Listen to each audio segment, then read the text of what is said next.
Teófilo, tu parte.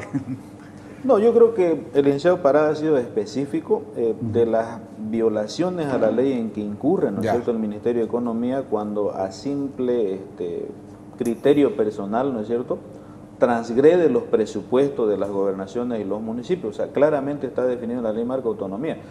Pero hay algo que es mucho peor, Carlos, que es obviamente, en algún momento alguien va a tener que responder por esto, pero es que el gobierno ha empezado a traspasar competencia a gobernaciones y municipios, ¿no es cierto?, y no traspasa la plata, violando el propio texto constitucional. En realidad, más que competencia, les están traspasando responsabilidades. Por eso, claro. Están siendo muy para evitar la violación de la Constitución, porque no puedes pasar competencias que no sean las establecidas por Constitución. Te está dando responsabilidades que son más graves, que es más grave el marco. Claro, pero esas responsabilidades, Carlos, necesitan plata, necesitan recursos. Claro, por ejemplo, el año pasado a las gobernaciones les ha transferido el tema de los pagos de los prediarios. Antecito en Navidad se los ha traspasado. ¿Y la plata? No, o sea, le traspasa la responsabilidad y no la plata. Y el artículo 305 del texto constitucional es claro y categórico. No se pueden traspasar ni competencias ni responsabilidades si, ¿no es cierto?, la responsabilidad o la competencia no va acompañada con los recursos necesarios para financiar lo que tal actividad. sosteníamos hace unos años, Teófilo, con vos, cuando decíamos competencia y plata son un solo paquete. Así es, correcto. No pueden venir sueltos el uno del otro. Así es. Creo que eso, digamos, como corolario a lo que ha comentado José Luis. A ver, Carlos. Sí. Esta imagen que podés ver. Sí. Dale aquí, José. Estamos nosotros viendo que el gobierno central, cuando se da los techos para iniciar la ejecución presupuestaria en enero, el gobierno se pone de techo 92% del presupuesto general de la nación. Para los gobiernos departamentales, el 3% es el azul. El azul, los gobiernos municipales, el rojo, y las universidades, el verde, que es 4% gobiernos municipales y 1% las universidades públicas. Es el 8%. Ya. ¿Cómo podés tener un Estado plurinacional con autonomías? Esto, desde el punto de vista presupuestario, que te restringe el gasto, tiene también su componente político, claro, que es lo que andan el vicepresidente, el ministro, que no ejecutan el recurso. No se ejecutan los recursos por los errores de proyección de ingresos, porque una persona o un ministerio que está 8 años, peor un ministro que está 8 años, que se equivoque en el 5% en la proyección de ingresos está bien, pero que le pelen el 100% es porque es premeditado. Y tiene 4 factores políticos y económicos. El primero, político. Como no se puede ejecutar porque no se aplica la ley, porque si yo aplico solamente la ley, no me tendrían que castigar y yo comienzo a gastar lo que me llega dentro de eso. Dicen, tienen saldos de caja y banco. Entonces, lógicamente lo utilizan políticamente.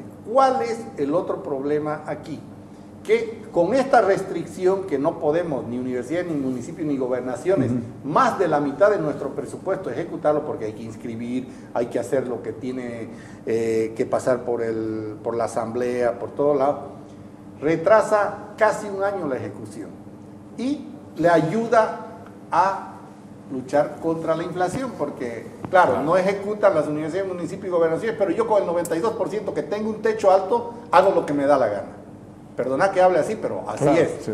Entonces, ese es otro aspecto. El otro es para cubrir el déficit. El Tesoro General de la Nación tiene un déficit de 30% en su flujo. ¿Cómo lo entendés eso? Pero cuando entra aquí, lo que pasa es que es una cuenta única del Tesoro donde meten toda la plata de todo lado y de ahí van sacando. En este momento, la cuenta única del Tesoro está sobregiradísima y por eso es la desesperación. Por eso es que para ellos es más fácil sacar un decreto diciendo paguen los prediarios. A nosotros nos subieron de 3 millones a aproximadamente 21 millones, 7 veces para el prediario y servicios básicos. Y el cuarto punto que les ayuda es a mostrar el tema de las reservas internacionales netas, porque lo que te queda en caja y banco son parte de las reservas, entonces las inflan en 2.000 millones ficticiamente, porque si te dieran el techo correcto, lo que estarías haciendo vos es gastar desde enero y no desde octubre cuando te colocan la mayor cantidad de plata y ya no te da el tiempo. Entonces se infla caja y banco y tus reservas suben. Por eso esta contabilidad creativa dentro del pacto fiscal se tiene que acabar. Contabilidad creativa, podemos decir también una inflación de expectativa. O sea, ¿estamos falseando los datos económicos del Estado? Yo creo que hay dos aspectos que también hay que considerar en el pacto fiscal, por eso estamos mostrando, esto es lo formal, esto es lo que maneja el gobierno como estos son datos oficial, del gobierno, oficiales. Pero hay el sector informal. ¿Por qué te suben las recaudaciones? Tema de petróleo, tema de minería, mejores precios, pero el sector informal entra a subir estas recaudaciones por el consumo. Si te dicen $1.000 millones han facturado los restaurantes, ese informal, que es el 70% de la economía, va y paga y recibe su factura, pero no tiene dónde descargar porque no tiene empresa, no declara RC IVA. Por eso es que también hay una subida de las recaudaciones, porque ese sector informal incorpora dinero. Sector informal legal, sector informal ilegal, y por eso tenemos en este momento para el 2012-2013 36.000 millones. Nosotros hemos calculado la distribución sobre... ¿Qué es este cuadro? ¿Qué es ese cuadro? Entonces, ahora ha llegado a 42.000 millones y un componente casi 3.000 es de no de renta aduanera. No creo pagar se llama, del gobierno. No creo pagar, porque no le dan ni a las universidades ni a los municipios. Entonces, aquí tenés renta interna y renta aduanera. Renta interna está interesante, ¿no? 34.181 millones. Está el IDH. Entonces, el IDH te distorsiona. Y lo que decía Teófilo, para el 2019 termina con Brasil el contrato. No se está haciendo nada, no se está buscando mercado. Si cae el tema del IDH, más de 200 municipios pequeños no tienen viabilidad. Entonces, el pacto fiscal... Eso es lo que les quiero decir. 200 municipios quedan sin viabilidad en el sistema actual. Sí. Si haces pacto fiscal, esos municipios van a tener viabilidad y van a poder tener ingresos. El cuadro que se muestra, Carlos, es claro. O sea, ahí se muestra, por ejemplo, cómo la recaudación tributaria ha ido creciendo en los últimos años.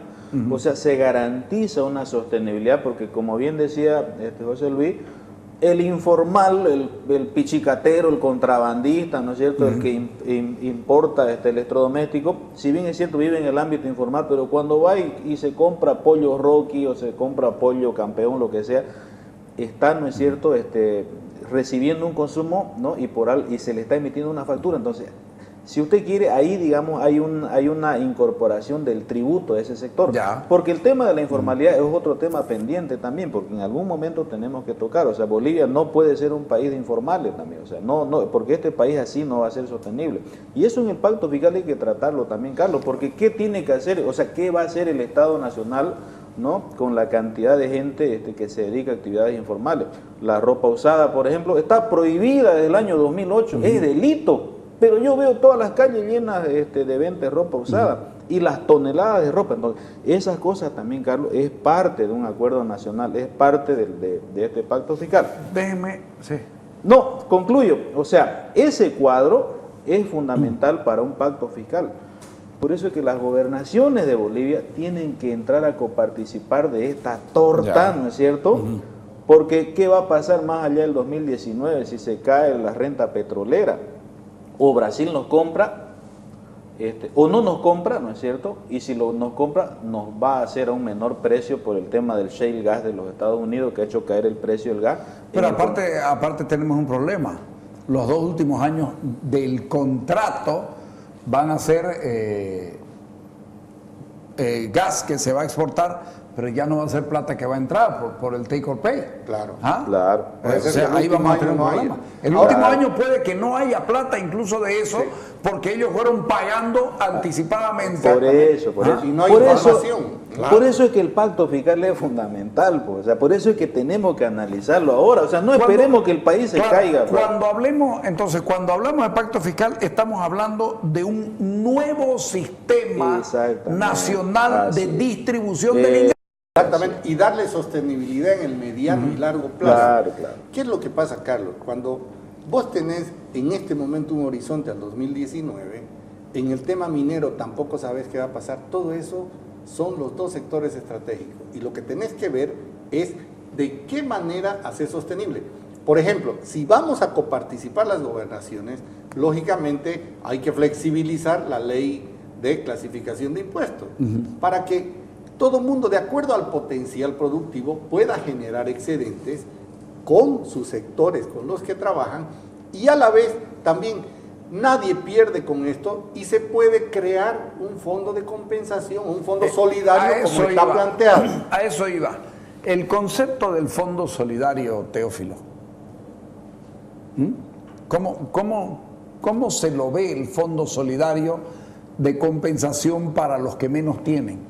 El tema del Fondo Solidario, Carlos, tiene el propósito, ¿no es cierto?, de no permitir, ¿no es cierto?, que se abran las brechas, ¿no es cierto?, regionales, pero que eso tiene que ser, ¿no es cierto?, fruto de un ingreso adicional o un ingreso extra para que ese ingreso adicional, por ejemplo, de renta petrolera, ingrese a ese fondo.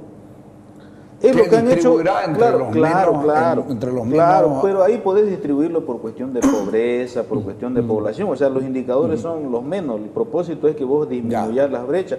Otros países han creado sus fondos de compensación, caso Chile, por ejemplo, que establece un precio para el cobre, ¿no? Y cuando el precio del cobre está por encima del precio que fijó el gobierno chileno, entonces entra inmediatamente. Esa plata se entra a ese fondo de compensación, que es otro fondo aparte de la reserva que tiene el Banco Central y que el gobierno chileno lo utiliza para balancear su presupuesto. Por eso es que en Chile el presupuesto no pasa del más 1 o menos 1%. Entonces, o sea, muchas cosas podemos hacer. Y al revés, para que veas dos políticas distintas, la que está planteando Teófilo y Venezuela. Venezuela tiene que sobre el monto, por ejemplo, de $70 del barril de petróleo, lo que va para arriba lo dispone el presidente. Lo dispone el Estado, el gobierno. Claro, el presidente. Entonces, ¿no? el presidente. Claro, entonces, sí. lógicamente, ver cómo están las dos economías y cómo está la Argentina, que nos va a terminar afectando. Y, por ejemplo... ¿Les pido un corte? Sí. ¿cómo? Ya, dale.